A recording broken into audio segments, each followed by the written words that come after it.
I'm proposing that we can create a true community-owned supermarket. And I'll tell you how we can do that. In India, I grew up in a poor, like my dad used to make $100 a month when I came to America. So the way I know poverty, no youth from any project can come to me and tell me, because they do this and they have the lights on. So we used to run a co-op. Now co-op, you guys can Google it. I'm not gonna go on a lecture about what co-op is, but the co-op is a true partnership of members of the community. They become an owner of a project just by shopping there. Because we have this massive capacity to shop, it's just we're not collectively shopping. We can get a better food, we can get revenue. Instead of somebody is buying a food stamp and giving out a cash, we collectively manage the supermarket. So what we're proposing, 7 South Carolina Avenue, that was a building. It's closed for 20 years and it's a 4-story building. It's a complete box. What we're hoping to do, if everybody wants this, and we will do this type of a meetings 4 or 5 to get everybody's survey. So that's why you have the QR code. If you scan it, you can talk to us about what you think and we can plan. I'm not buying that building. I don't have that type of money to invest to build $5 million or $10 million supermarket.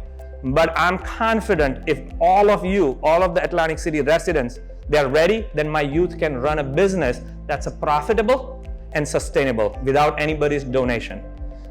So we're proposing 5,000 square foot first floor. Each floor is 5,000 square foot. First floor, 5,000 square foot, will have a fresh vegetable market, because produce and meat, those are the things that we don't want somebody to just hand it to us. We gotta pick. So fresh meat market, fresh vegetable, and a bakery. We'll have a butcher shop.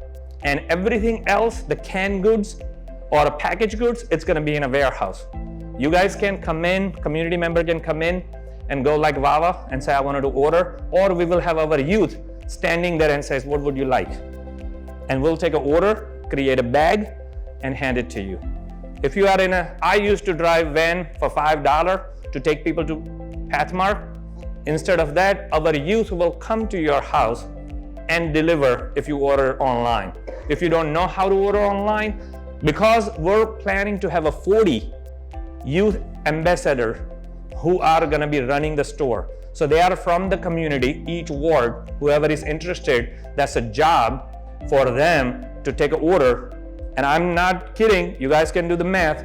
If each youth can have 50 family, just say I'm gonna shop from you, that youth can make $3,000 a month.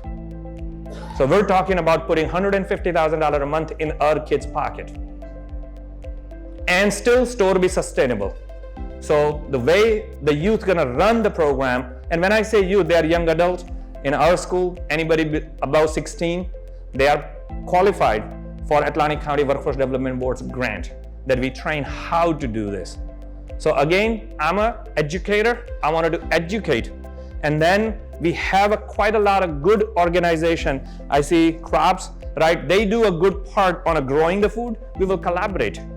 I'm not interested in becoming a store owner. I'm interested in making sure that our youth are capable, community members are capable of running the store.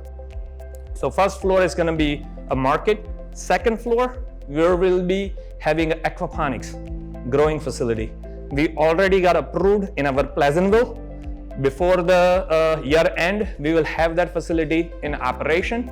Aquaponics is you grow leafy vegetables on a water and in a fish tank. Cheney University is the first HBCU in Pennsylvania. They are my agriculture research partner. They have a 10,000 square foot facility where they grow aquaponics and they teach. They will provide us a technical know-how. I've been working with them for 2 years. Rutgers University, they have a food innovation center.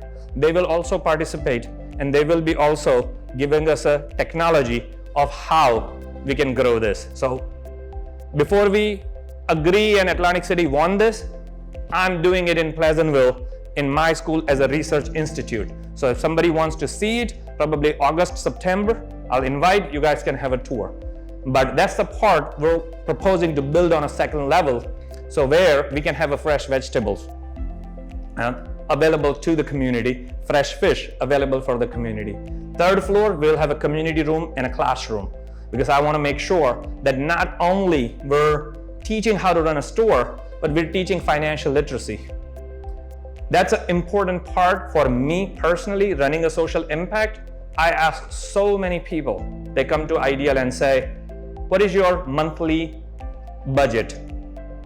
When we are on a public assistance or we consider ourselves low income, we don't have a habit or a training to do the budget. Now I'll give you a short, interesting math. If you are a single mom with the 2 kids, you need to make $4,000 a month to sustain without any assistant. That means you need to make $24, $25 an hour. Without a skill set, you're struggling $16, $17 an hour. So your skill gap is $10, $8 an hour. We provide that skill training that finish the gap while we provide the support service. That's what we wanted to teach on a third floor for our community members and connect them with the all available resource.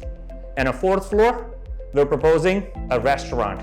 That's an amazing location with an amazing view when we finish the build out, because you can see the beach and you can see whole Atlantic Avenue all the way to Tropicana. It's an amazing view.